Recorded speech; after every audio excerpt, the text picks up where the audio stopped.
హే movie lovers, నేను మీ చిట్టి. ఈరోజు మరో వీడియోతో మీ ముందుకు వచ్చేసా. నేను చెప్పబోయే మూవీ రేఖా చిత్రంలోది. ఇదొక మలయాళం మూవీ, తెలుగులో కూడా అవైలబుల్గా ఉంది. మూవీ స్టార్టింగ్లో చనిపోయిన ఒక అమ్మాయిని నలుగురు అబ్బాయిలు పూడ్చిపెడుతూ ఉంటారు. అయితే 40 సంవత్సరాల తర్వాత ఒక అతను మేము ఇక్కడే ఒక అమ్మాయిని చంపి పూడ్చిపెట్టామని చెప్పి తనకు తానే కాల్చుకుని చచ్చిపోతాడు. ఆ వీడియోని ఫేస్బుక్లో కూడా అప్లోడ్ చేస్తాడు. ఆ వీడియో పబ్లిక్ అంతా చూసేలాగా వైరల్ అయిపోద్ది. అయితే పోలీసుల చెకింగ్లో ఆ స్కెల్టన్ బయటకు వస్తుంది. అయితే మన హీరో అయిన పోలీస్ ఈ స్కెల్టన్ ఎవరిదని చెప్పి అనేక విధాలుగా ఇన్వెస్టిగేట్ చేస్తాడు. ఆ ఇన్వెస్టిగేషన్లోనే 1985లో వచ్చిన మమ్మూటి సినిమా కాదోడు కాదోరంకి ఈ చావుకి ఏదో లింక్ ఉందని చెప్పి పోలీస్కి అర్థమవుతుంది.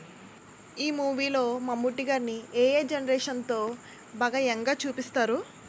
అండ్ పాత మూవీని ఈ మూవీలో ఉన్న మర్డర్ కేస్కి లింక్ చేయడం, ఆ ఐడియా మాత్రం చాలా గొప్పగా ఉంది.